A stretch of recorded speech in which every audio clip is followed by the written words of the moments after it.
Welcome back, ladies and gentlemen, to Bell to Bell with Bobby Blaze. I am your host, the exhausted Professor Jeremy Vilmur. And joining us now, Arn Anderson's favorite enhancement talent, Double B, Bobby Blaze. Yeah, man. And there I was, Double B, out there by the lake with my pants around my ankles, man. Paradise by the dashboard light, Jeremy. I'm going to tell you, I don't know why you're exhausted. I think I have a feeling you're going to tell me, but I'm going to tell you, man. I dated a girl from Alabama once. Whoa, just once, man. And I'm telling you, Tammy Jackson, baby. Woo! Yeah. We saw those dashboard lights a couple of times. I'll just say that. She had a particular type, and I had a particular type. I wasn't necessarily her particular type. But on that night, I was right, you know. So, in the right light, everybody's type. Oh, man, I'm telling you. But so I did some checking into this, man. And so the chick, what's her name? From the Ellen Foley. Foley, yeah. So she went from a Catholic school in St. Louis to New York City at the age of 21. And she was working on a National Lampoon show. And that's where she met Jim Steinman and Meatloaf at. Oh. And she was dating, on that video, Paradise by the Dashboard Light, she was dating Mick Jones of The Clash, and she may be the reason for the song, Should I Stay or Should I Go? Really? So, so I just did a little history on that because I watched it about 4 times this week, man. Like, I think Monday I watched it twice, and maybe Wednesday I watched it twice. I mean, I really dig the song, and I like that video, and I like when, you know, you pointed out that she turned around and said, sleep on it, you know. Yeah. It's just, but anyway, it kind of brought back some memory for me, too. I thought it was pretty cool. She's married now. She married a guy from New York City, I think. New York City? And, yeah, New York City. But, yes, I, you know, just done a little research there. Because it just got me thinking. It was just, you know, pretty funny. I will still listen to that entire album start to finish. Yeah. You know. That's a good one. So, real quickly, I wanted to let you know about last week's show. If anyone's paying close enough attention, I had a boo-boo on there. I had 2. One, I don't really, I just got caught up in a moment, I guess. I said the Louisville Cardinals won basketball in 83. They did not. They won in 80 and 86. And, of course, we were doing the year 1986. NC State won it in 1983, and I knew that because you could just about ask me any year, and I could tell you who won the NCAA championship in college basketball off the top of my head. But with that said, when I mentioned 1986, Jeremy, this was a boo-boo. This may have been, I had it at the bottom of my screen, and it was about an hour after we got off the program. Yeah. I sent you a text, and you just went, ugh. I don't know how this happened, folks, but if you enjoyed, and we did get some positive feedback on last week's show from more than a couple people. And I'm glad you enjoyed that, but also I left off, I don't know, man, it's a sacrilege, man. I left off Starrcade 86, Night of Skywalkers, man. Yeah. That was my fault. I had it there, and we got caught up on something else, Jeremy. I think we got caught up on the other big NWA show that year. I can't what we. Well, there was about. So much going on that year. Yeah, but that was a great show, and I just want to let everyone know it wasn't intentionally left off. It was because Jeremy didn't have it in original notes, but I had it in my original notes. And it was on the bottom of my screen, and I just didn't pull it up until I was closing up my programs later on. So, and that's the night that the Road Warriors and the Midnight Express did the Night of Skywalker, this scaffold match, and that's the night that Cornette took the bump where he blew his knee out, falling on Big Bubba Rogers, supposed to catch him, and I guess a little bit miscommunication there. And I have watched that back, not recently. I guarantee it's not been 3 or 4 years, only because I was watching with someone else here, another wrestling friend of mine, like maybe Frank or someone that come by. God, I refuse to watch someone getting hurt like that, even though I've seen Jimmy said, in person since I've watched that, to be honest with you, too, a couple of years ago. So I know his knee gives him some trouble in the rain or something, but he's had it fixed since that, 30 years ago, 35 years ago. Yeah. But still, I just hate seeing that bump, man. But it was not intentionally left off. I just want to let you know about that. One more thing here. I wanted to give a shout out to the Art of Grappling School, FTC. The Art of Grappling School had a seminar this week, and Jillian Hall and myself helped with that over there training. But this week, Melina stopped by. She came in and started a seminar, worked it out from about 2 until 10. She's got a beautiful heart, man, the way she speaks, the way she teaches. She really put it together, very, very professionally done. I was real happy with the Art of Grappling School students that showed up. We had about 10 or 12 of our students, and we had 2 students from Chance Prophet's school, and Chance stopped by. It's always good when I get to see Chance, just really one of the good dudes in wrestling. And it was a pretty good Saturday, man. I mostly observed. I took some notes and did some critiques when the students did their matches. And I'm really proud that, we had such a top tier person come in to do our seminar for us. And I'm really happy with the students that showed up and worked hard for that seminar. And I threw top tier in there for a reason, Jeremy. I'm going to throw it back to you. Oh, well, so this week we're going to be talking about, so we were supposed to have a guest this week. That's right again. Yeah. We've been kayfabed again, damn it. Yeah. Did you, on Saturday Night Live, there used to be a bit where a guy, it was called What's Up With That? And yeah. And they were always going to have Lindsey Buckingham on. And they always run out of time. That's how I'm starting to feel with Vinnie Barry. It's just like, okay, what's up with that? But we're going to have Vinnie Barry on to talk about his Lance Von Erich book. And for the second time in a row, we scheduled him for a holiday. He was predisposed. So my brother said, "Hey, Bob, I don't think that guy sounds too dependable." I said, "Yeah, I know." I said, "I've got it covered. Jeremy sent me something else, so we're going to be okay." So, we had to reconnoiter and come up with an alternate here. And what I came up with is we are going to grab 9 active world titles and tier them rank them on a tier list. So we are going to be going from S, which is, Bobby, what is that again? Segoya. As good as either one of us can say it. It's the S tier, which is going to be the very top. And then A through F underneath that. Yeah. Just superior, I guess, is going to be our S. Yeah, that's I wrote probably you back, and you're like, "No, Bobby, I think it's Japanese." And I had to look it up and get the pronunciation, and I'm like, "I'll mess this up," but I think it's Segoya. Yeah, Segoya. Yeah, Sugio. Is that what it was? I think it's OI. I think it's OI. Okay. Yeah. OI. And then then Japanese is pronounced on a syllabic nature, so I'd fuck that up every time. So let's just go superior. Okay. We will go superior. That's my first suggestion. Yeah.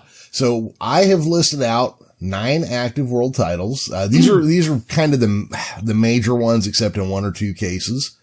There's not Northeastern Independent Pro Wrestling's world title, which is a painted version of the big gold belt that they bought at Toys R Us. There's nothing like that on here. But, Bobby, you have had a chance to look over the list, correct? Yes, sir. Okay. So before we get started, I got a question for you. Okay. Now, do you think, in your opinion, the champion makes the championship or the championship makes the champion? It depends. Okay.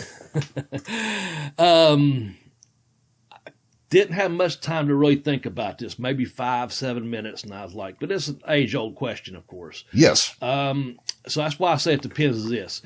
I think if you got a man that's your top guy or coming up, and this is who you're going to put your title on or your championship belt on, and he's already kind of the man. You're like, damn, this guy is the man. Yeah. He's the stud, and once you put that title on him, now the man, we'll say, has the championship belt. He's just up the ante that he's the baddest of the and the best of the best, Mm-hmm. So he's elevated the belt by being the man prior to wearing the belt or wearing the gold. He takes it up a notch once he does have it, because now he has a target on his back that, everyone wants a shot at that belt, but they also know that he is the best at what he does. And he was pretty damn good at being the best prior to having the belt. So I hope that makes that clear. Now, you could also have an opposite of that with, I'm just going to pick on no one in particular, Nick Goulas, putting the title on his son. Okay, and we saw what that done. So that title that his son had probably meant something at some point.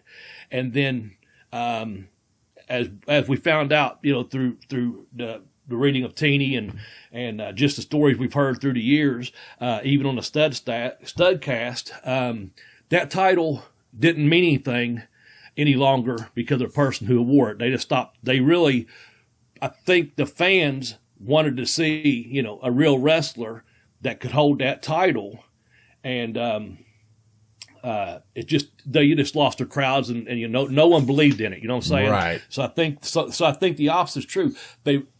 Opposite is what I'm saying is that person, if he's not the man, then that title really doesn't mean anything until the best has it back on him.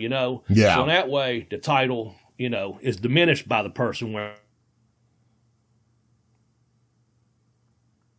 Did I lose you? So I'm going to stick by if you're the man before you get that belt, once you get that belt, you've elevated that belt. And so now you are the man and you are the champion, Yeah. So that's what I'm going with. What situation I got stuck in my head when I was thinking about this was when the NWA was starting to get active again. Mm-hmm. And they did that event with Cody Rhodes versus Nick Aldis. Mm-hmm. And Cody won the title off of Nick Aldis. And all of a sudden, everybody was talking about the NWA title again. Mm-hmm. Even though Cody's career is not especially stellar. It's not terrible in any way, but it's not like, Hulk Hogan showed up and, took it or something. But, so I was just kind of wondering about that. Was that just a big deal because that's the first father-son duo, Dusty and Cody, to hold the NWA title. I think also, just from our podcast and from that viewpoint, I think the people were just excited to have a new product to watch again, when they started putting some of that back together as we followed some of those storylines just a couple years ago. And then with that, I want to preface my grading system. I'm going to try not to do it on the product or any of the, the wrestlers themselves per se. I'm going to do it on the meaning of the heavyweight championship belt of each group. Yep. So even though I will be talking about the wrestling product, of course. All right. But yeah, I think that might be why. We were excited about a T-shirt company for a while coming along. That's true. And so yeah, and I think, Jeremy, it was good, and it has proven to be. They had a good working relationship that one elevated the other, and kept got it. Just got it back. We weren't just watching WWE TV. We had some different options now. Yeah. Not talking about just the internet. I'm talking about, on televised wrestling events or pay-per-views, etc. So. Yeah. Well, anyway. And that was like a thing where suddenly we went from just WWE to all of a sudden there was a bunch of stuff we could catch. Right. Yeah. I think that's probably it though. Yeah. And I think it was slightly that Cody had come from the WWE. So he was already an established star too. Yeah, that's true. And Aldis had worked, as you brought to my attention, had worked for the Impact at one time, and then went out to the California Championship, and that's where I started kind of watching them from there. So I think I don't know, I won't say hardcore fans, I'll say some of the better knowledgeable wrestling fans really knew where to look at for that, Yeah. They were excited. Wrestling was coming back, I think. Oh yeah. Well, and then, That's what it was. and we'll get back on topic here, but like, look at Dave Marquez's UWN. Yeah. They're opening up in Atlanta. They've got, Hollywood. They've got the, Pacific Northwest one they're doing in San Francisco. There's a lot of wrestling to watch now. Yeah. And the fact, now that deal there is you can go and work for them if you're carrying a title, right? So the way they do it is the UWN is like a membership. If your wrestling promotion has a TV deal, you can. I know TV. I'm sorry. My bad. Yep. No, that's okay. You can hook up with them or belong to them or whatever it is, but that means that your wrestlers now have access to go after those titles, the tag team, the TV, now the world title is going to be coming out soon. I knew you explained it to me before, but I just was off there a little bit. Yeah. Oh, okay. Well, my notes are probably not going to be in exact order yours are. Okay. I got mine handwritten out. I'll probably be very generous with these grades because I don't want to really knock any promotion. I'm happy that we have wrestling again out there on TV, internet, wherever you can find it. Sure. I'm going to start off with. I'm going to start off somewhere in the middle. Okay. And then go. I can go up and down from there. Now, I know you got A, S, A, B, C, D, E, Fs. I'm looking for there might be some minuses and pluses in there on this scale, I think, for me. Major League Wrestling. Okay. So I'm going, from 2002, it's formed by WWE writer Court Bauer. Mm-hmm. And I like this. Most violent, hard-hitting action mixed with cutting-edge storylines or hybrid of wrestling or a mix of wrestling. First champ Shane Douglas, and right now Jacob Fatu, who beat Tom Lawler, as you mentioned to me before. And they are associated with New Japan to a degree. From what I've seen on their shows, they've got very, very talented athletes. Putting that belt on Jacob Fatu, he looks like he could just whip anyone's ass he wants to. Yeah. Same thing with Tom Lawler, because I know he's an MMA guy. Yep. And Shane being a first champion, hell, you got a guy that we talked about before, threw the ECW, NWA title in a garbage rather, and picked up the ECW belt and said, this is a world championship now. So he elevated that title. Yep. So you got a guy that elevates the title as your first champion, and you got a legit tough guy as your current champion on a pretty good product. Now, I've only watched a handful, maybe 10 times of the product, but I'm very impressed with that. But just going with the championship, I'm going to give it a B-, okay? Okay. Because your main lineage comes from basically a 2002 start date with a WWE writer, okay? I have to respect that the guy went out and done this and started this, but your only big connection is to New Japan, and then of course you got guys working for you from all over the world, obviously. Right. I think it's great that people have a place to go and work. I like the idea behind it. So again, this is not a strike towards the champion. Or just putting them over, say. I'm just looking at the overall importance of the championship. Excuse me. I'm going to give that God damn it. Sorry about that. That's good. Had Mexican food today, man. I'm ready to take a nap. Yeah, B-. That's where I'm going with. All right. I think that's perfectly fair because it doesn't have like a long history. Right. But it's got some names in that background. Steve Carino. Oh, absolutely. I think it's got a nice looking belt, which I always give a couple extra points for. But the MLW's not really setting the world on fire just yet, even though way down in my heart, I really hope they do, because there's just something about them as the plucky fucking underdog that I like, you know?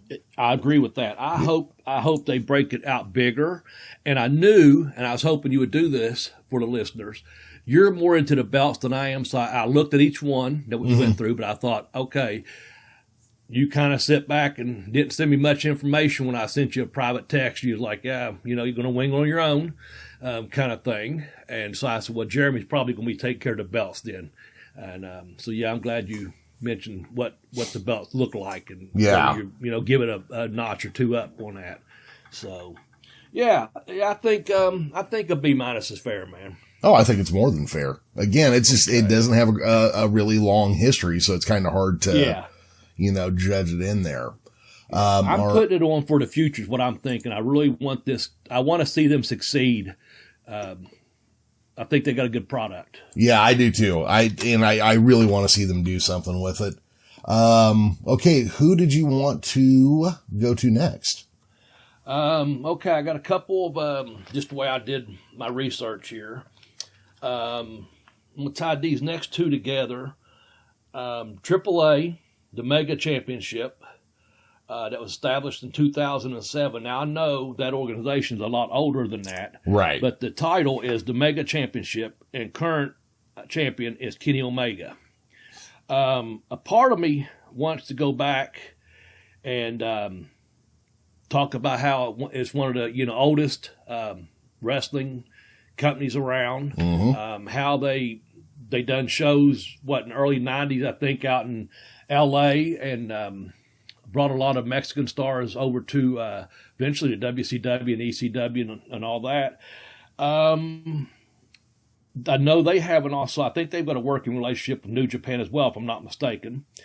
I'm just going to go with, I would love to give them a higher grade, but again, this is based on my limited knowledge. And I also, when I wrote you back on that, I thought Jeremy's going to know a little bit more about the Lucha and the AAA and the CMLL. So I would love to give AAA a B just for the longevity, but right now I'm just going to give it a C average for me.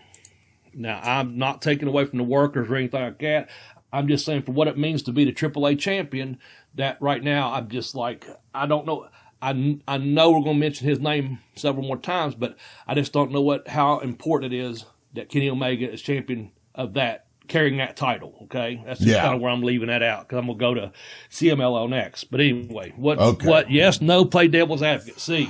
All right, so for me, I have to say, as a Californian, I have never paid enough attention to Mexican wrestling. I should really know more about it than I do. The AAA Mega Championship had a single elimination tournament where they unified. I'm going to see if I've got this whole list here, okay? The IWC World Heavyweight Championship, the Grand Prix Wrestling Super X Monster Championship, the Mexican National Heavyweight Championship, and the UWA Light Heavyweight Championship. So the Mega Championship is all of those titles. And what they did was they did, a single elimination tournament. And, I think when AAA first formed, they were using somebody else's world championship that they inherited. Okay. So this is kind of like the new peso of Mexican wrestling titles. Okay. Now, if you'd asked me this in the 90s for that company, I'd have put it up there. B plus, A minus, to be honest with you.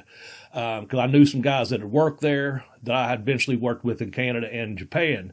So I would have given it a little bit higher. I'm just talking about to where I gave it where it's at to me right now, Sure. And that's kind of what we're talking about is where we're at now. Yeah. I know there's lineage there, and I know it's important, long established company, but just going back for what they have established recently as of 2007 per se with this mega title. Yeah. So. Now, I have to say I do not care for the design of this one very much. Now it is designed for a Mexican audience though. So it's got a very, It was Aztec looking face on it. And it's got the big AAA, but the plates are all hexagonal or octagonal. Just not one of my favorite designs, but because it's of a slightly different culture than mine, I'm not going to judge it too harshly for that. Gotcha. You agree with the C, or I think lower? I think C's fine for that one. Okay. Again, I would not be offended if we have to play devil's advocate against each other or something. Yeah, no.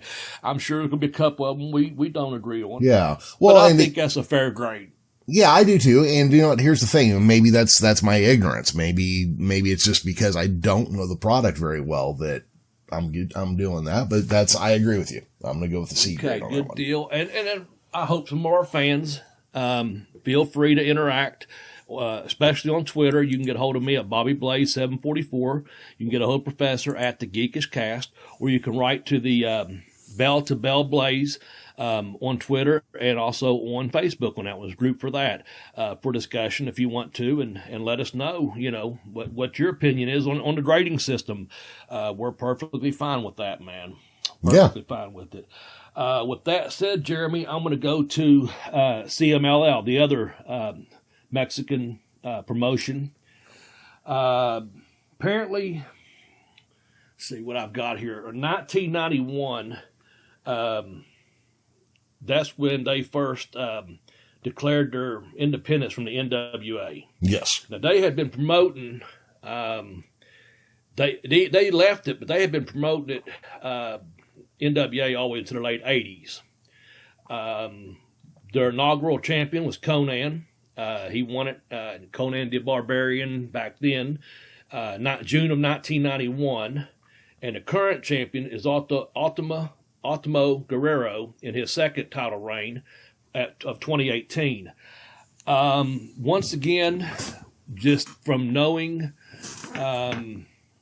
guys that have worked in Mexico, whether I met them in Japan or Canada or even in the U.S. in a couple incidents, especially in WCW,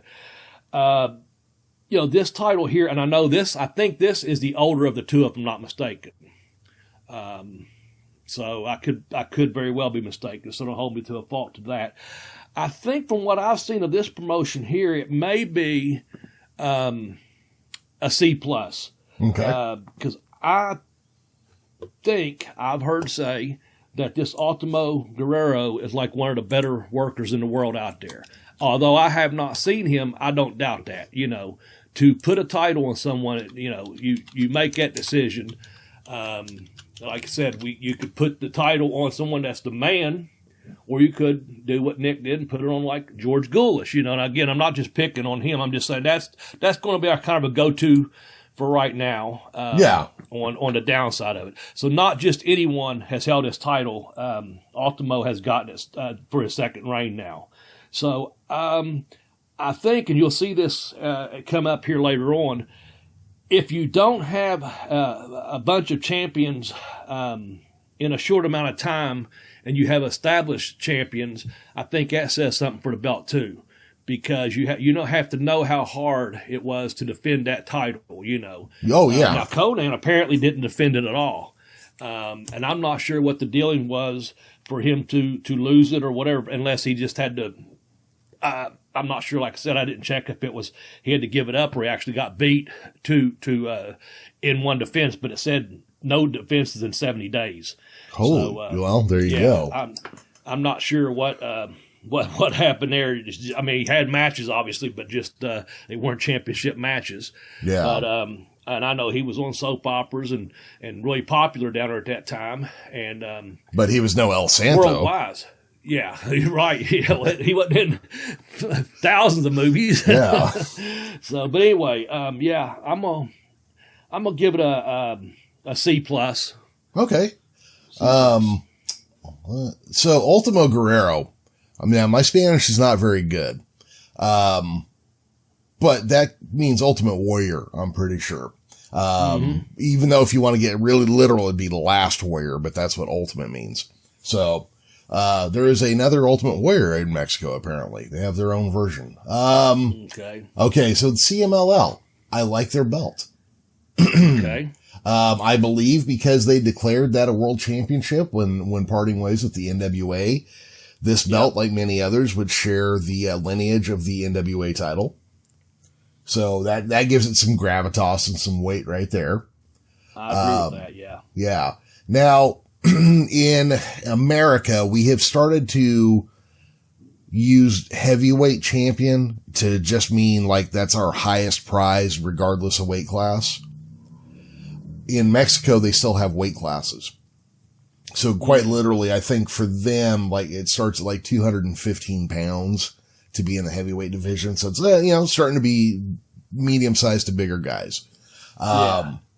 This belt, I believe, follows on. So CMLL started as the EMLL. And I think that makes it one of the older Mexican owned promotions in Mexico. Think it is too. Yeah. And if the things I was reading this week were true, when pro wrestling started to take off in Mexico, it was American promoters coming over from Laredo and stuff. And then a handful of Mexican guys went, hey, you know what? We can do this. And that's how Mexican companies became, standalone companies, and how Mexican wrestling really went in its own direction. Mm-hmm. I think C+ is fine. I would be tempted to go a little higher. I would be tempted to put it in the B area. Okay, I can agree with that too. And I tell you, the other point of that is I knew it was an EMLL. I knew it was a tie in there. That was one of the older promotions, if not the oldest around. I said C+. It could go up to the B level. I'm gonna stick by mine, and you stick by yours on that one. Sure. I just found out too, though, this Ultimate Automoto Guerrero, he's on the booking committee, which always helps when you need a belt. Sure, yeah, that's a quick way to get a yourself belt. in on the office hold there. Yeah. But he's 49 years old, man. The guy's been working, and he's so. Again, that could take it up another level. And I'm not saying 49 as that's old. I'm saying that's 49 that he's got a lot of experience, because a lot of the Mexican guys start so young. Yeah. So he's probably had a 30-year career, if not longer, Yeah. Well, that is a journeyman, I believe is the term you guys would use, right? Yeah, I think so. Yeah. And that's a guy who's got some time in and some expertise. Yes, sir. All right. So we're going to put the CMLL as a C+ for you, but a B from me. We could probably average that out on points at the end and give us an overall grade. Yeah. But we'll stick to what we're doing right now. On my notes next. Oh, I want to tell you about the, when they do the weight classes. When I was in Canada, they had a junior heavyweight champion up there, and then a heavyweight champion. Mm-hmm. And I like that idea. They did 215 and below was the light heavyweight, and 216 and more, were the heavyweights. And they ran an angle. It was really, really cool. They had a big bodybuilder up there by the name of Todd McPhee. And Eddie Watts was, he had been all over Mexico and Puerto Rico and been to, I think he worked for Wings in Japan. I'm not sure. I think it was Wings. But anyway, he had been around. And they ran an angle, man, where they kept challenging him for the junior heavyweight title. And Eddie thought that he was not eligible for the title. And Todd, like I said, he was this big bodybuilder, legitimately weighed about 215 with very low body weight, Yeah. Eddie weighed about 205, a good body building weight, looked like he's about 215, and they ran an angle where Eddie wouldn't defend the belt because he said Todd was over 215, and they gimmicked the scale for a couple pounds and immediately disqualified him because he was like 217 on the scales, and he didn't have a chance to win it. Eddie was a heel, so he wasn't giving the first challenger a chance to win his title back, And they played that over a couple weeks, man. That was a pretty good little gimmick, man. So I don't know. I just think the weight classes, like in MMA, obviously are very, very important. We look back at your light heavyweights and stuff when. when ECW or WCW had that division going. And there's a lot of lighter guys now, obviously. Oh, yeah. But I thought that was pretty cool when you could pull an angle off of that based on someone's weight and basically turn a shoot into a work, Yeah, well, that would have to piss off the crowd. Oh, it did, man. Oh, yeah. And we was averaging about 500 people. We worked 7 nights a week, and we was averaging about 500 people per night. Mondays was Cocaine. That was one of our bigger shows. And then on Saturday, we was over around the Halifax area at a town, Berbick, I think it's called. And that was our really one of our big crowds. Probably about 700-800 people come to that regular. So, and all local town folk, those towns, just a small wrestling territory, man. Yeah. Yeah, they hated the heels and they hated that gimmick. They ran it for about 3 weeks, and, Todd finally – they caught on to the gimmick scale and, caught on that he was still the right weight. And, it always works out for the baby face cocksuckers. Well, that's how the story's supposed to go. Yeah. Yeah, exactly. Yeah. Just want to throw that in there. That's some little trivia, some fun you could do with that. I don't know. That's pretty cool. So that Cocaine or Kokanee or however you say that one city. Cocaine, yeah. Okay. So there's a beer named after them up there that does not taste like anything but seltzer water. Really? Yeah, it was I kept ordering it just because I couldn't believe that it had no flavor at all. I didn't have any. Yeah. I drank LaBasse Blue and Moosehead Dry when I was out there on the East Coast. I do a lot of Molson's Canadian when I'm up there, but Vancouver is a lot like California in that you couldn't fling a handful of change without hitting 3 or 4 breweries, microbreweries. Yeah. So, a lot of locally made stuff to check out there. All right. Well, let's move on here. The next one I had was Ring of Honor, established in 2002. The current champ is Rush from CMLL. He's a 2-time champion. The first champion was Low Key. Adam Cole had this title 3 times. Samoa Joe had the lowest reign of this title. The other thing about this title on this Ring of Honor, and I'm going to leave off a lot of names on here, but I think Ring of Honor's got a shitload of talent on their roster, man. I really do. I'll throw out the Briscoes. Them guys, to me, man, they just look tough and meaner and shit. Yeah, them boys, really. And I do, like that. I really like that. The title, Ring of Honor title, has been defended in several countries: Germany, Canada, Switzerland, Austria, Mexico, Japan, Ireland, Italy, and Spain. And I like that. It's a legit world title. Yeah. Yeah. It's around the world. Yep. Now, I don't know if you really have any lineage per se, because it was just established, in 2002. It didn't really come from. But what I like about it, I'm based on this, is a lot of the guys that have obviously worked there and became bigger stars. I don't know if this is a correct comparison. I'm just saying that some of the guys that's worked in Ring of Honor, again, top talented guys, and I was really into them for a while there. It's kind of like if you had the Missouri title or the Florida heavyweight title back in the day. That was a stepping stone towards the NWA world title. Right. You know what I'm talking about? Yep. If you had that title, Missouri Heavyweight Championship, it was a good chance you were going to get a title shot at the NWA. Same with Florida. So I don't know if that's the best comparison, but what I was getting at is I think the competitors and the athleticism and the people that's carried that title for Ring of Honor, I think it gives them some true credentials as to what kind of athletes and wrestlers they are, because they kept evolving to a bigger playing ground, other organizations, and it was defended around the world. I'm going to give this let's see. I was going to say a high B, but I think I'll give them an A-, Jeremy. Okay. Well, I'll give them a solid A. Okay. and here's why. Okay. Their title. And I'm off of these. Let me just say this real big prefaces. Yeah. When I'm saying minuses and pluses, because it could go either way for me. It could actually be an A or it could be a B plus, but I'm leaning on this one here. I lean it towards more of an A on my scale. Okay. That's why it's at A minus. So just letting you know. Yeah. So for me, I'm just going to go with an A. So compared to other titles on here, it has legitimately been defended around the world, which to me makes a big difference, you know. So it doesn't have any lineage, but it's almost a 20-year-old title at this point, which with the amount of travel it's done, with the people that have held it, that's a legitimacy that a lot of other titles don't have.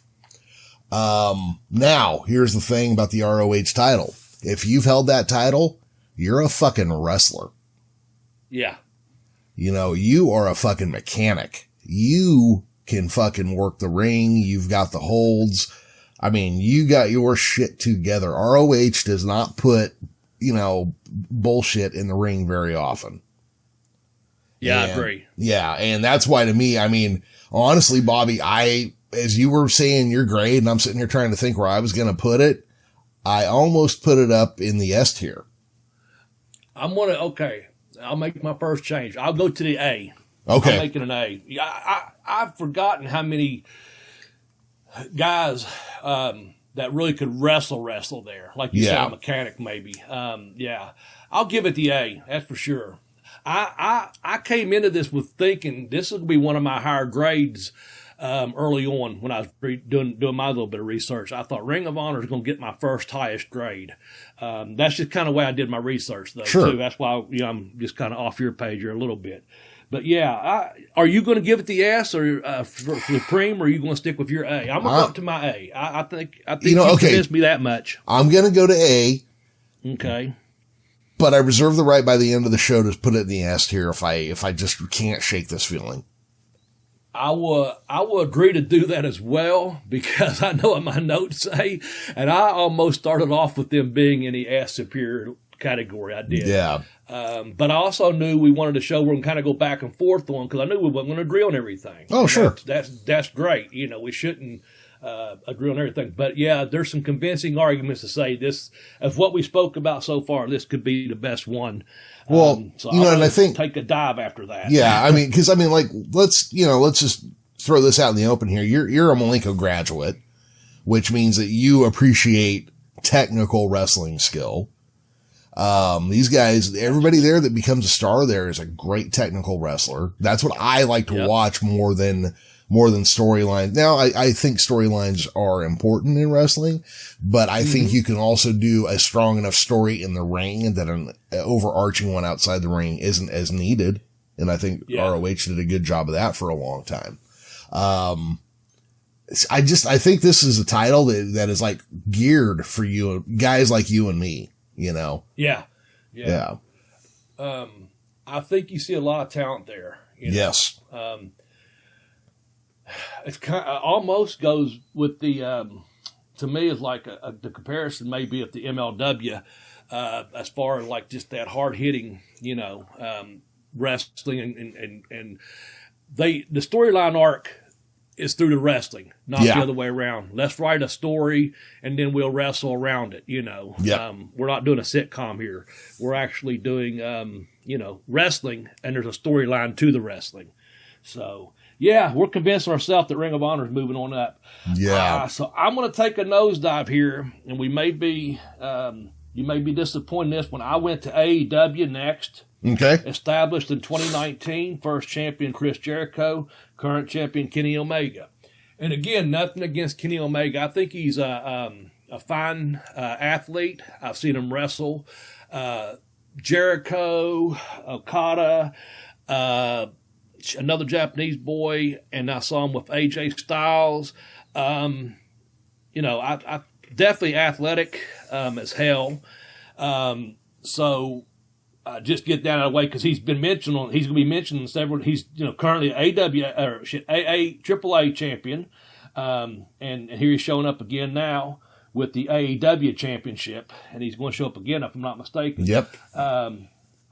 Anyway, I'm giving this one, man. I would love to tell you I'm gonna give you a C for average, but I'm giving this a D, man. It has no lineage really to me. The First champs, a guy close to my age, give or take about 3 years probably. Nothing against people my age. I'm just saying, it starts to show after a while, know, and it does. I think they got a lot of talent there. I don't know if they fucking just don't know how to misuse it or use it right or wrong. I am just very disappointed in that promotion, and it takes away from the championship because I don't think they treat it. I don't think they treat it like professional wrestling. They came out saying, we're going to have something completely different than what you're currently seeing on TV. We're going to have wrestling, and nobody, and I mean nobody, probably gives a fuck about your win-loss record. If you're 95-5, or you're 5-95, if you're out there providing quality matches that are meaningful and leading somewhere, after a few weeks, it's just like college football. You only play X amount of games. It's easy to follow till you get to the playoff system. Same with college basketball or baseball or football. Professional wrestling, hell, I could tell you I have 1,001 wins and 1,001 losses, but it didn't matter. You know what I'm saying? It only mattered on that show if I gave my best performance and worked for my match, not my ego, and my opponent worked for the match, then we had a good match with our first opening or main event, but we worked for our match, which worked for our show, which made our show the best show. You know what I'm saying? Mm-hmm. So I just don't know, with all the talent they have there, the AEW is putting out the best show. I watched some of those free events prior to them, getting their TV deal and stuff, and I am just not impressed at all. I'm happy that some guys, that the guys have a place to work out. I think it's great that Omega and the Bucks and stuff figured out a fucking way to make money in this business, Yeah. And I'm happy, like, for my man Arn, my man Dean Malenko in the back. I mean, they got jobs still. I'm happy for those guys. So they got another place to go. Some people are getting second chances even. Yeah. That's with the other places. I'm happy about all that. So it's nothing against the talent whatsoever. Nothing against the boys. But the product, fuck, I'm giving it a D. Okay. I'm going to have to ask you to reconsider something you said there. You Okay. said wins and losses don't matter. Do you want to take that back? Do you want to think about that for a moment? What I meant is this. I said it, let me correct myself.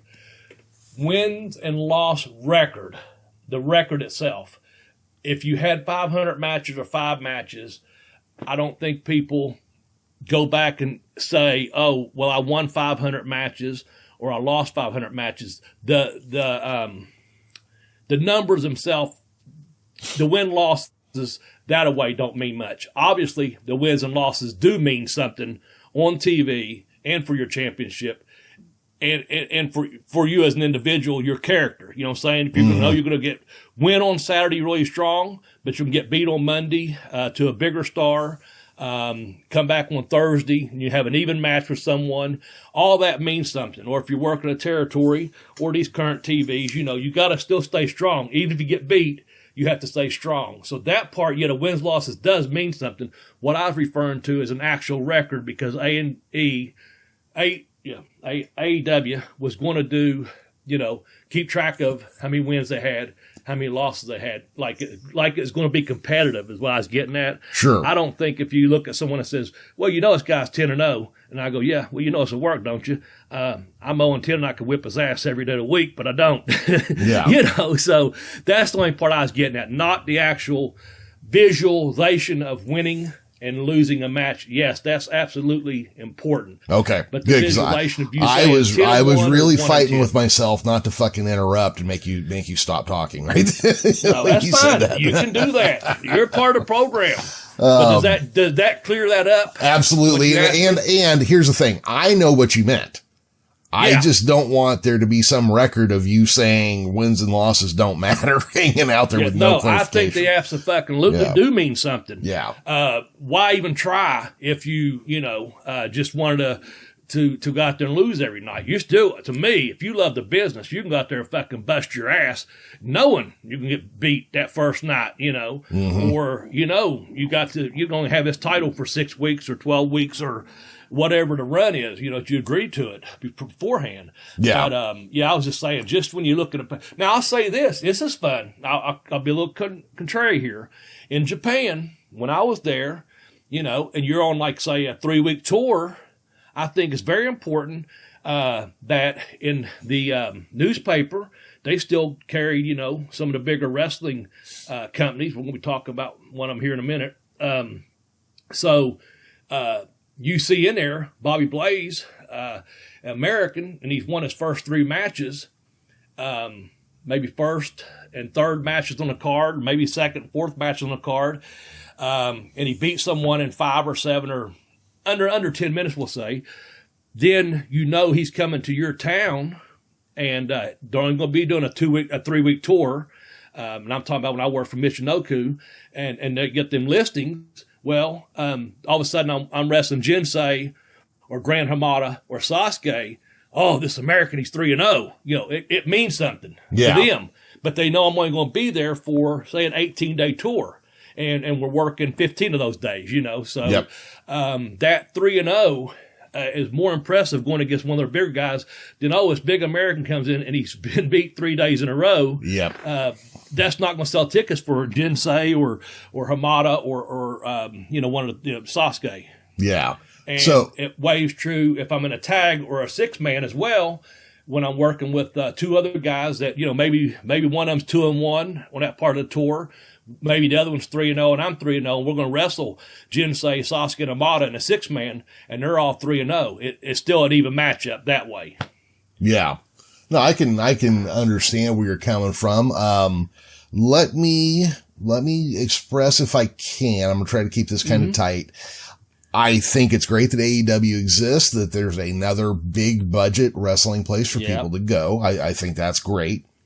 I like that AEW exists within the larger wrestling universe. They don't pretend that other people don't exist. They let people from other promotions come in. Mm-hmm. They did the NWA women's titles there when Billy Corgan couldn't do the shows himself anymore. I like that they have deals with other wrestling promotions, like that Chinese one they work with, like they do with New Japan. I like that when you watch it, there's history that they acknowledge, that there's the NWA, and they fully accept and admit that they're out there. And, they have Tully one time carrying in his old TV title. Mm-hmm. I like all that stuff. I think they've got talent there. Now, when it comes to the statistics, I don't know. See, the way you're talking about where you do it by tour, I can totally follow that. I totally get it. Yeah. Bobby, I would say that, like, wrestling fans were kind of fucking nerdy though, right?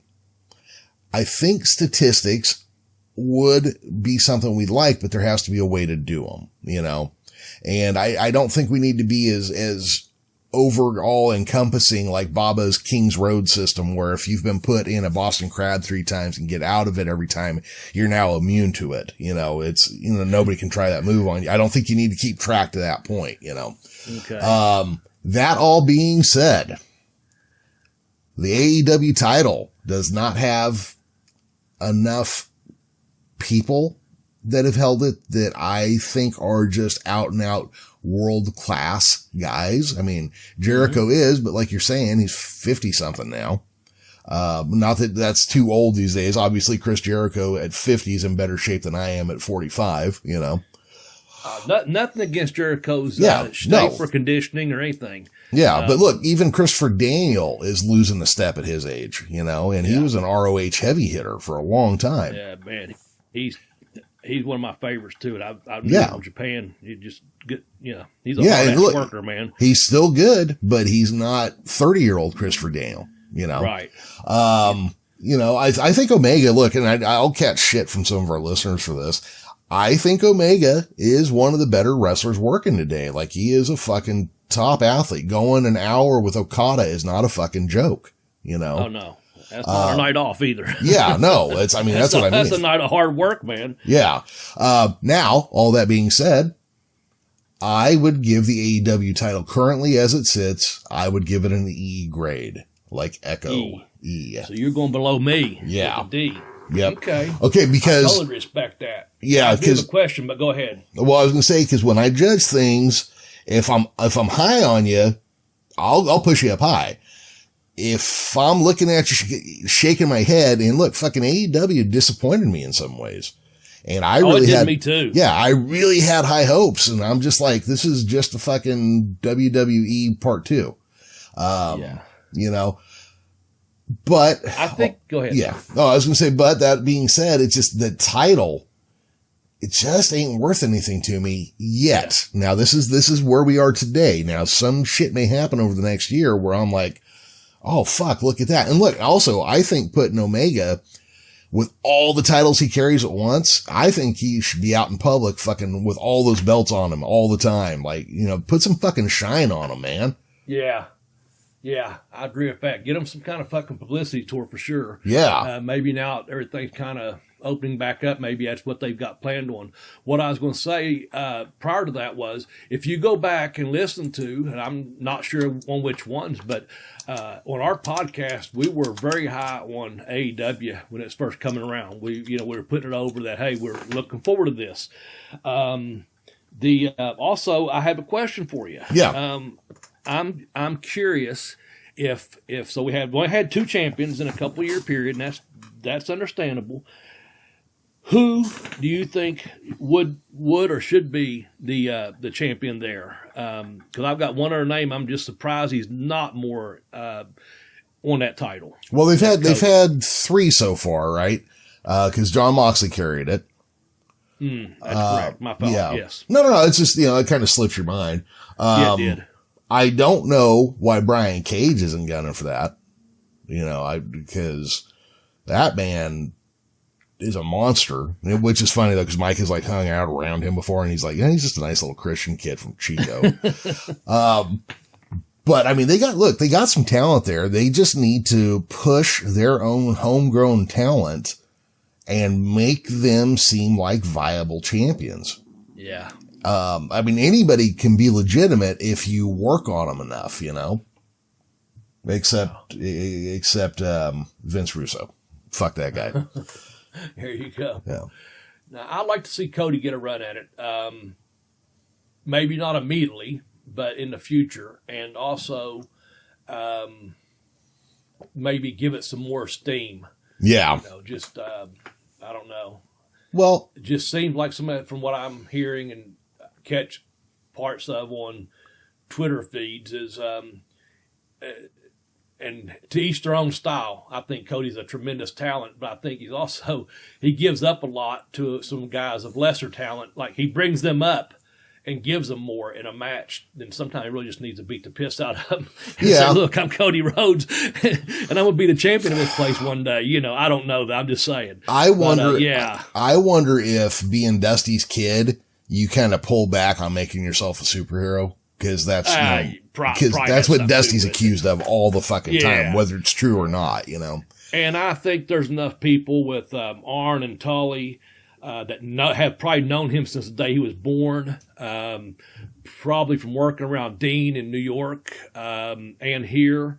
I say he surrounded himself with enough people to run ideas by him that I'm not thinking about, and he's going, and they're going like, and they're giving him some. They may have said exactly that, Jeremy. So maybe not right now, but you got the right idea, and this is where we're heading with this company, and he put the word into whatever kind of booking committee they have or whatever it is, but hey, we're going to put the strap on them. But who knows? What the fuck? We're rambling on that. Let's move on. Yeah. I gave him a D and you gave him an E.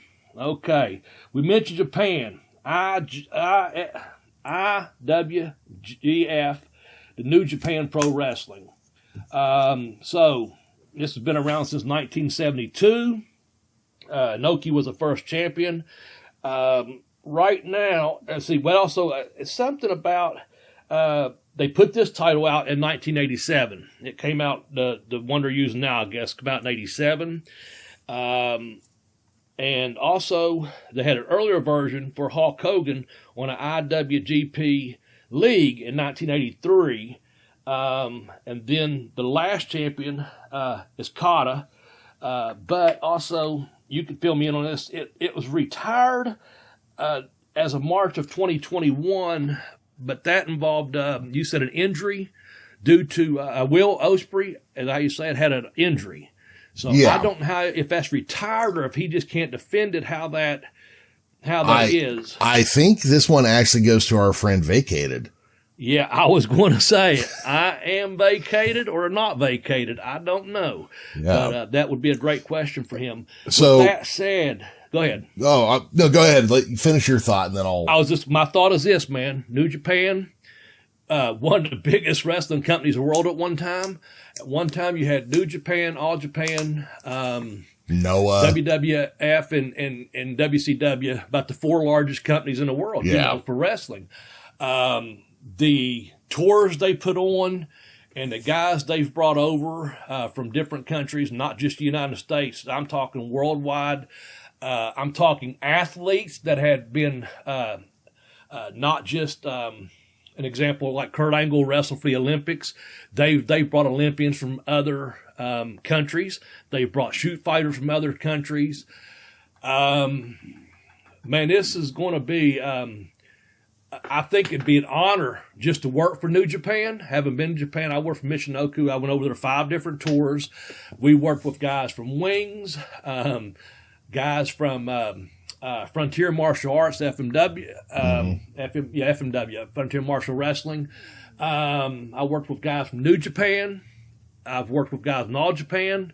Not necessarily over there, but I've worked with a lot of different guys that's been there.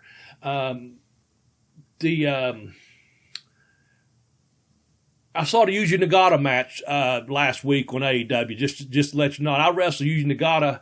He was an Olympic alternate for Japan back in, I don't know what year it was, maybe 88 or something.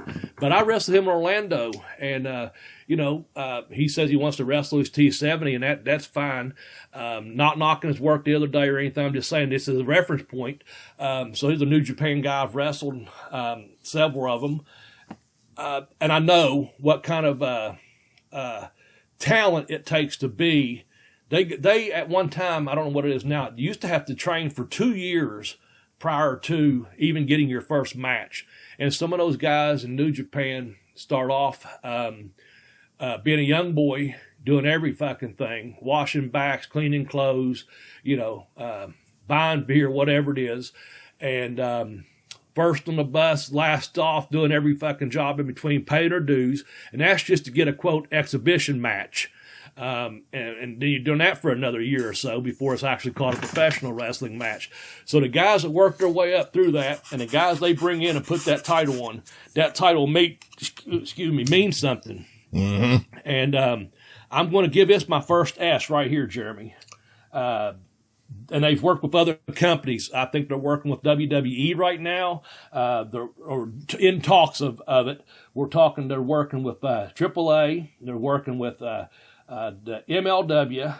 And hell, that wouldn't surprise me if AEW and Ring of Honor, it wouldn't surprise me if everyone on this list that we list today, that they're not trying to work something out with for talent exchanges and putting on tremendous shows.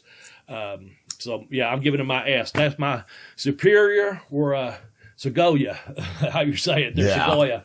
So that's me. That's mine. That's my rant on that. That's a great one to go to that S tier with. The IWGP competitors from all around the world, compete for it. Let's briefly talk about New Japan. Ever since Inoki was pushed out, their product has gotten better.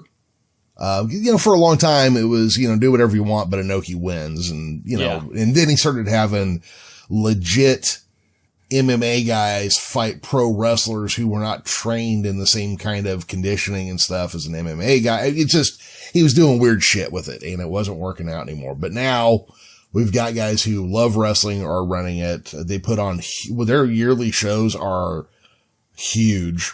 Let's talk about the Japanese wrestling fan compared to the American wrestling fan for a moment. Like you were saying, in Japan, they still report wrestling in the newspaper as a sport. You go and watch how the Japanese audience reacts. Like, when Jushin Thunder Liger was stripped to his waist and it turned out he had, monster paint underneath and started using the green mist to fight Muda, the angry god version of the whole audience gasped out loud when he came up with that makeup face, Their level of commitment as fans to what they are watching is much higher than ours.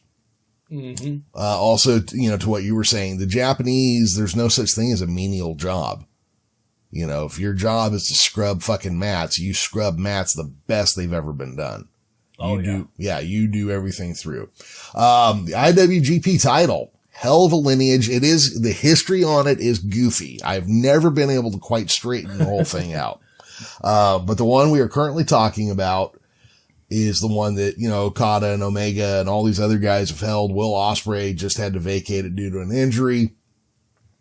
It is one of the nicest looking belts on the market. I think it feels the most legitimate. Now that New Japan has stuff and promotions and things going on in America, there's a very real chance that the IWGP title could be held to the esteem that the NWA title was once. S tier for me. S tier. There you go. Very good. Oh, man. We need to get anything in here, maybe a book plug real quick. Yes. Let's get one of those in. We got 3 left, if I'm not mistaken. And let's get a book plug in here. Absolutely. Folks, if you haven't heard or you just tuned in or you haven't been a fan, we appreciate you listening. We do talk a lot of different wrestling on here, and we try to have a lot of fun on here, man. The professor here has helped set up a couple of tiny URLs to links to my books. And I have 2 books out there that are tied to the links. The first book is called Pin Me, Pay Me, Have Boost, Will Travel. It talks about me being in Japan 5 different times. It talks about me being in WCW a couple of times when I was in WWE. Just the whole backstory about some of my travels in Smoky Mountain, in Australia, in South Africa, and England. Have Boost, Will Travel, man. I've done some traveling, You can get that book at tinyurl.com/blazebook1. And that'll take you right to Amazon. It's no extra steps. Just type it in, tinyurl.com/blazebook1. And it'll take you right to the link and just order yourself a book. And that'll give you some good summertime reading right there. My second book is called I Kicked Out on 2, The Education of a Wrestler. The book's been out for a couple years now. It's a little bit about my life outside of wrestling. I reflected back on some of the stories reflected back to when I was working for WCW, again, related to some of the traveling. That's the one that you heard that stripper story in. We talked about just a couple of weeks ago. Nate, I hope you're back with your cousin and you have reunited with her. Bless you. Anyway, that book is called I Kicked Out on 2, The Educational Wrestler, and you can get it at tinyurl.com/blazebook2. Jeremy or myself, we appreciate it. Brings a smile to my face if I sell a book. Makes me think I'm still doing something worthwhile. Also, Jeremy gets a couple of dimes put into his Amazon affiliate account. And when I say it doesn't pay a whole lot, it doesn't pay a whole lot. But you know what? Everything does add up, man. Yep. It's just like tipping your local bartender. You might only give them $1, but by the end of the night, everyone's giving them a couple dollars. They get a nice little wage at the end of the evening. So hopefully the professor here gets a nice little bit of change at the end of the month from Amazon, and I get to sell a couple books, and everyone goes home happy because I think you're going to enjoy the book. There's over 110 reviews on on Pin Me, Pay Me. And just go on Amazon and look at the reviews. And in that book there, a lot of people say you don't have to be a wrestling fan to enjoy this book. And but I know we probably don't have anyone that's listening that aren't wrestling fans. But again, welcome to our regular listeners. Spread the word on Twitter or Facebook or any other podcast you know about. Get our word out there, because I think the professor and I do a pretty damn good job, if I must say so myself, on this podcast. Anything there, Jeremy, you want to add before we jump to the last 3? Yeah, go buy Bobby's books, and Bobby, write your 3rd book so we have something new to promote. I'm trying, man. Okay. I'm trying. I got to sit my ass in this chair and type. That's what I got to do. So let's go to Impact. Yes. So this has been around since 2007. it was World Impact after the it was TNA belt unification. First champion was Kurt Angle. Mm-hmm. What better person to have a fucking title on if you're going to start a wrestling company? Because I know it started off at, I say TNA, Total Stop Nonstop Action. They had an agreement with the NWA for the name change in March of 2017. I don't know if this is good or bad. Been around 14 years, like they've had 29 different people hold the title. Seems like quite a bit. So it seems like there's been some jumping, as we know, That's back and forth. 2 a year. Yeah. So every 6 months they're changing the title out. I don't know. I used to watch this product quite a bit, and wrestling show, I should say, or wrestling programmed wrestling. What do you want to call it? Yeah. Just don't call it the one. Anyway, I think Global Force was in there too at one time, if I'm not mistaken. They threw at that with some associated with them. They've had guys, once again, that, worked for a bigger company, looking for a job, jumped over, got a job, and just did the same stuff over and over again. I think someone had some money and thought they could run a company and just maybe listen to too many people or the wrong people or what have you. I just don't know how important Impact Wrestling is. I could be completely wrong. I think it's taken a big dive. I know Omega's a champion there as well. So more power to Kenny Omega out there, man, especially for you Omega fans. Like you said earlier, Professor, I'd get his ass out on some kind of tour showing every one of them belts off, man. I'd let his name become a household name, even if you didn't watch professional wrestling. You know who the fuck Kenny Omega is. Yeah. That's what I would do. But what I know, I'd have him. I don't have the money to do it anyway, but I'm just saying. But I'd have him. People do have the money. I'd have him in front of every camera, holding every belt he has. Shit, I'd even go beg Billy Corgan to put the NWA title on him, just even for just like a couple months. Because imagine the guy holding all that fucking gold wall at one time. That would make every one of those titles look better. That just dumbfounded me with that statement. I didn't think about that. Yeah, I did not think about that. I know we're not to that place yet on that, but I know. Well, they have the money. The people for AEW and Impact, there's money there to put him on that kind of a tour. Yes, there is. So that's all I was getting out on that. I said, just because I'm sitting there thinking about it from my homemade studio here, I'm just saying, But you can't tell me AAA doesn't have any money to send him around with either. You know what I mean? Yeah. These guys, I would have him in front of every piece of media that would have him. I would talk it up. I would make it legit, as legit as I could anyhow, Yeah. But so where would you rank? I'm gonna give him a C, average at best. Okay. That's me.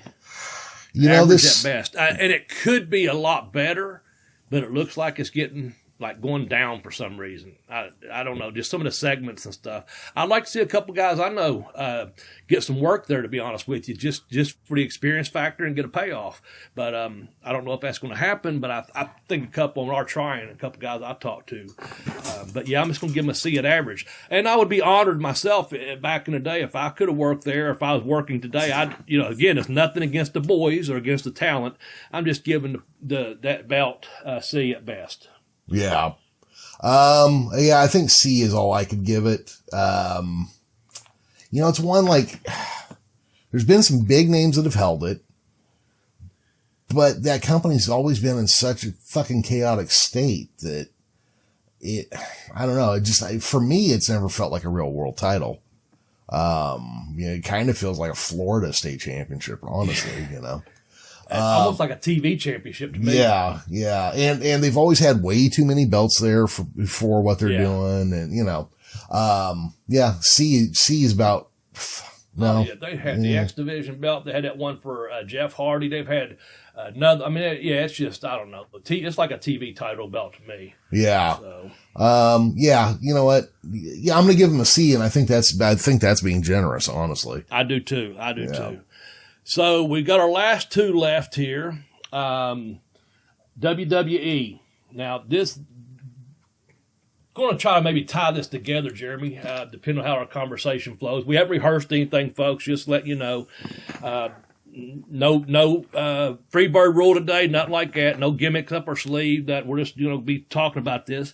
WWE. I had to write this down here.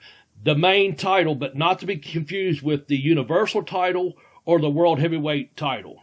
So I'm talking about the one as seen on Raw.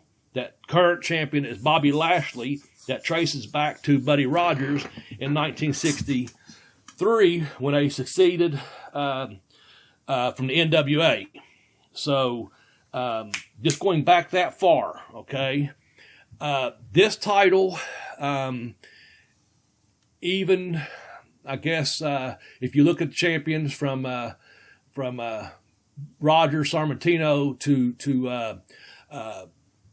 Ivan Koloff held it. And that's a travesty. He just gets overlooked for that title for whatever reason. Pedro Morales, superstar Billy Graham, I'm just going off my head, but and Bob Backlund. I think he had the green one, if I'm not mistaken.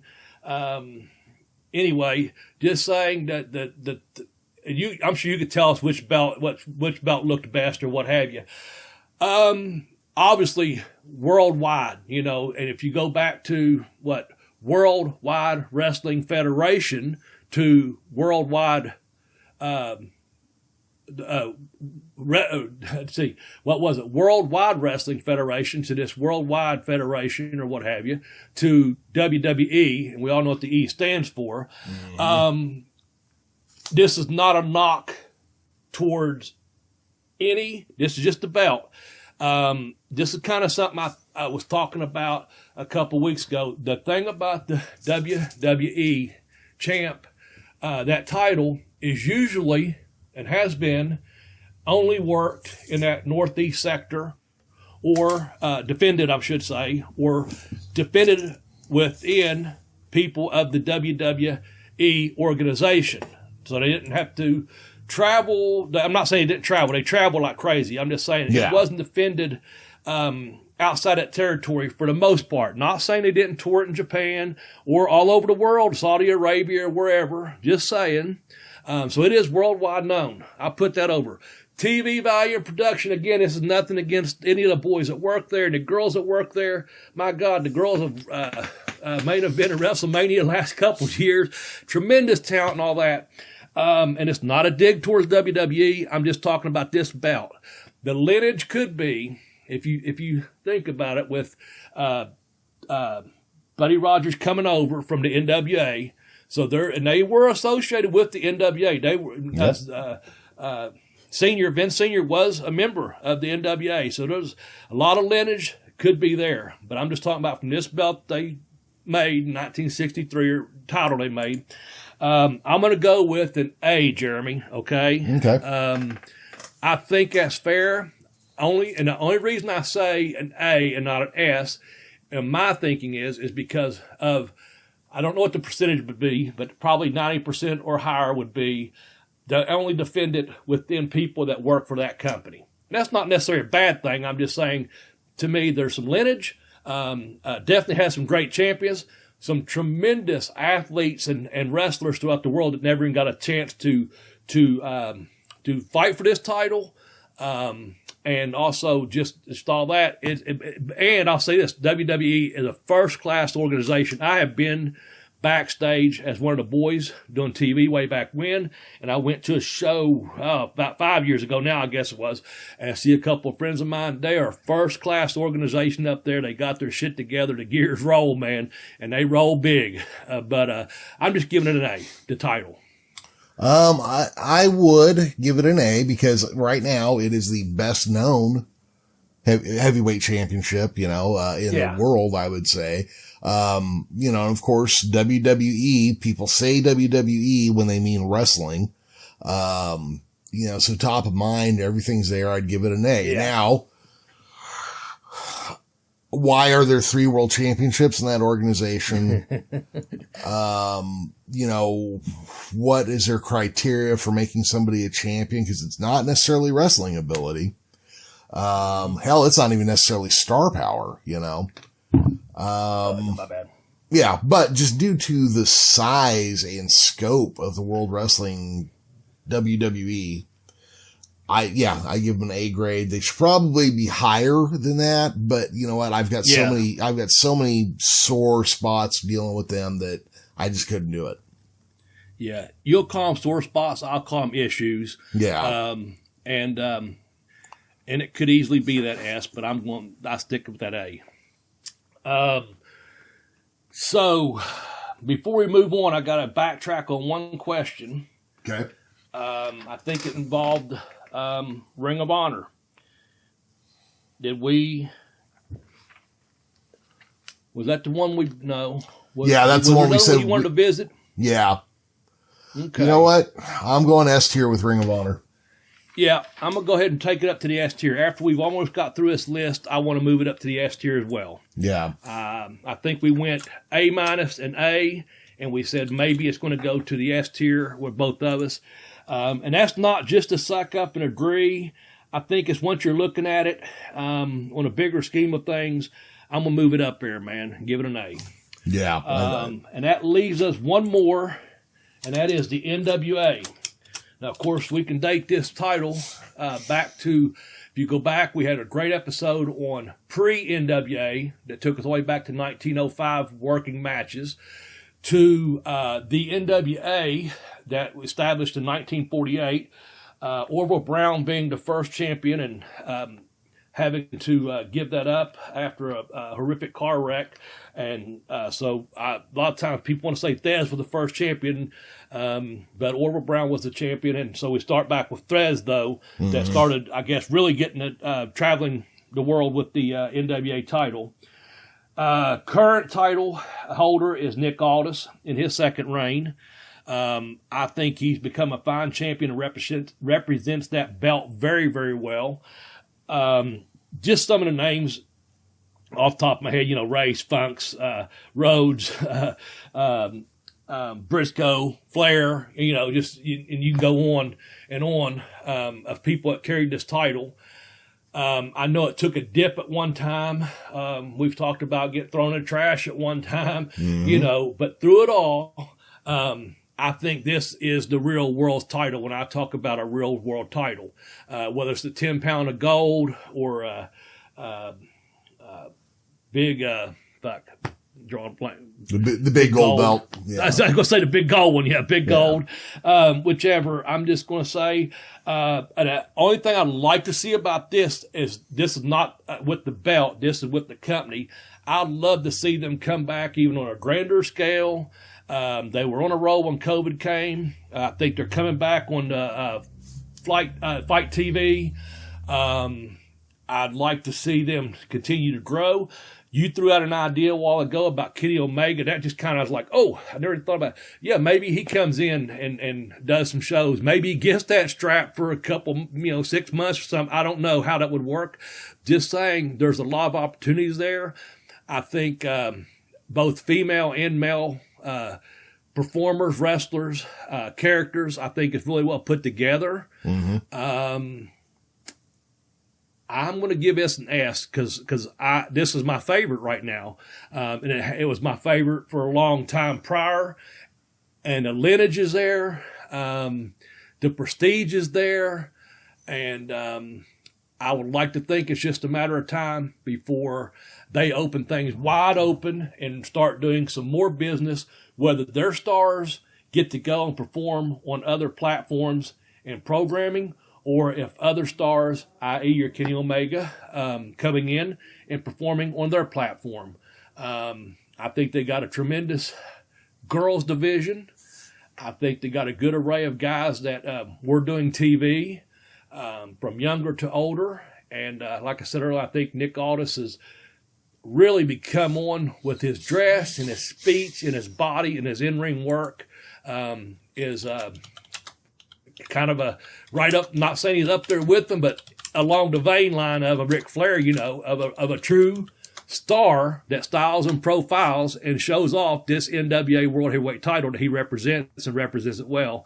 I'm going to go ahead and give it the S, the Supreme, Superior. Okay. The Sequoia. The Sequoia. That's me. Sequoia. No, that's not a fucking tree. What is it? Sequoia. Have you ever, say it? Yeah. I think it's Segoy. Segoy. Yeah. I'm putting the eye on there. I don't know Segoy. Someone say, I know that means excuse me. Yeah. Have you ever stood next to a sequoia tree? No, I've always seen them in pictures, to be honest with you. Good God, man. They just, you don't really get a sense of how gigantic they are till you touch one, you know? Yeah. And a couple of hours from here, they have forests full of them. Yeah. And that's where I've seen pictures from, just, you know, Jesus from California. Christ, they are majestic. I saw the old picture of the word. Car driving through it back in grade school. That was one of the pictures back in, you know, all the books back in the day, when they still had books and not internet, and, you know, pictures of magazines, and it shows the family in the wood paneled fucking station wagon driving through a cutout sequoia. Oh yeah. But no, I have not been next to one. I can imagine the beauty and the significance of that tree. Though I love nature as it is. So yeah, no, it's they're incredible. Cool. Okay, NWA title. Yes. The oldest established wrestling title. Every world title before it was basically folded into it by Lou Thesz. Or by just absorption, you know, so that way it literally traces its lineage back to George Hackenschmidt. Yeah. The biggest names in wrestling have held this title. It is 78 years old now, I believe, or 74 years old, whatever it is, but it's an old belt. It's, you know, shit. It's nostalgic. It's everything that a world title should be, except for currently prestigious. I do think Nick Aldis has grown into a great champion. Yes. I cannot give it higher than a C grade right now. Oh, I thought you'd be, I was going to say B. Yeah. I understand your C and I respect that. I'm still going with my A. Oh, but I will agree with this. You're right. It is missing the prestige, and that's not a dig towards Nick Aldis. That is not. That's just where you're saying the title's at on a prestigious level. I get that, but I'm going to stick with my A. I really thought you'd go B. I knew you weren't going to go an A. So it's just, I mean, look, here's the thing. I mean, if I was judging just on Nick Aldis, I'd probably give it a B if I was just judging on him. But you just got to look at like the high that title has been and the low it's been. Yeah. And just, if you bell curve that, just what that looks like, you know? Yeah. I'm banking on a prestige coming back. And if you take an S and a C, it'll average out to about a B, which is above average. So I don't know. Yeah. I mean, it's definitely got it's got something going on. It's savable. I mean, it's absolutely savable. Yeah. Well, but maybe what do I'm do? Just, I'm just a hopeless romantic at heart for the NWA, I guess. You know. Oh, me too. I want to see. Around for that old bitch to come home. Yeah. She's been out whoring around, and been around all these guys' waist. And I'm like, where the fuck you been? And she's like, well, I've been in a trash can. Yeah. And I've been dropped and stomped and fucked. And I've lifted myself up, and then they drop me again, and then finally one day I just hope the old whore comes home and they hold that belt up and everyone goes, look at this. This is it, man. This is the real world's title right here. And NWA is back into prestige. But again, I'm probably just a hopeless romantic. And I think that's a fucking metal chair too many times. Yeah, I think that's fair. I just think that they need to raise Nick Aldis's profile. Look, everybody that watches AEW knows who the last two women NWA champions were. Thunder Rosa and Serena Deep. Mm-hmm. Everybody knows that because they were on there. They were on the second largest, wrestling program on TV. They could do that with Nick Aldis. They need to do something with him. I do like that he calls himself the real world champion. I do think it's important to make that distinction. I got a crying puppy. I probably should have given it an A, but I'm going to stick with my S for my reasons. Yeah, no, I think that's perfectly fine. And I'm not trying to convince you to come up to a B. I'm just thinking it's just, like I said, it's just my romanticizing the title. That's sure. And I'd like to point out, I'm just some jack off sitting in front of a microphone. It's, Yeah, here's the thing, guys. Anyone out there, if you are listening to this program and you take anything that Jeremy and I say, please don't take away anything fucking political, religion. And if you want to take something away, just our opinions on professional wrestling, that's fine. But again, this is just two guys talking. We're across the country from each other, but it's just like we're sitting down on a Sunday afternoon having a beer, and we're going to come together and open up on Tuesday morning at the office with you guys, or on your commute to work, or while you're out mowing your lawn, or painting a house, or whatever you're doing. You got your earbuds in, and you want some wrestling history, some wrestling facts, and some fun. That's what you take for it. Take it for what it is. Jeremy, I'm going to spit this word out there. So, hot tui, take it for the entertainment value that we try to place upon it. Yeah. And, it's not so much the word entertainment that bothers us. It's sports entertainment, which is not a real thing. That's more so. Yeah. No entertainment don't bother me at all. I love entertainment. Yeah. YouTube and podcasting and stuff, man, my day, golly, especially what we've just been through, folks, you had to do some stuff. My brother gave me a book last night I'm looking forward to. I just finished up the Candido book. We need entertainment. So nothing against entertainment. For God's sakes, don't take away from that we don't want that. We're just talking about when it's put in front of it, behind another word. Yeah, exactly. So that's all. All right. Jared, we need to wrap this up, man. I know I don't know how long we talked today, but like I said, it's just two guys, man, sitting back. We haven't started having a beer today, but but imagine if you would, you're just having a beer with a buddy in a car, or on a car ride. Now, I don't drink and drive. Take that back, Bobby. What am I going to say? Two guys riding in the car talking on the way to the bar or over to someone's house to have a drink and sit down and talk wrestling. That's what it is, man. Yeah. So, yeah. So, I guess the takeaway this week is there's a lot of very valid world championships that are out there currently being defended. Mm-hmm. A lot of different types of wrestling to watch. I should get more into Lucha Libre, or at least learn more about it. And those are what I'm getting from this episode. Yeah. There's more out there than what we think. Yeah. And a lot of it's pretty damn good. I'll just make sure I didn't leave anything off these notes, that's for sure, this time. But anyway, Jeremy, I'm signing out, man. Listen, folks, do yourself a favor. Take care of your mental health. Take care of yourself. It seems like we may be getting through this pandemic, and I hope that's the case. And I know I'm in there. I'm just kind of like, man, good to talk to my friend Jeremy, to Professor Vilmur there, and talk wrestling. And I hope you guys enjoyed this very much. Thanks for tuning in, wrestling fans. All right. Well, everybody, thank you for listening this week. If you have anything you want to say to us, hit us up on Twitter. Bobby's at Bobby Blaze 744. I'm at The Geekish Cast, and we have a joint account at Bell to Bell Blaze.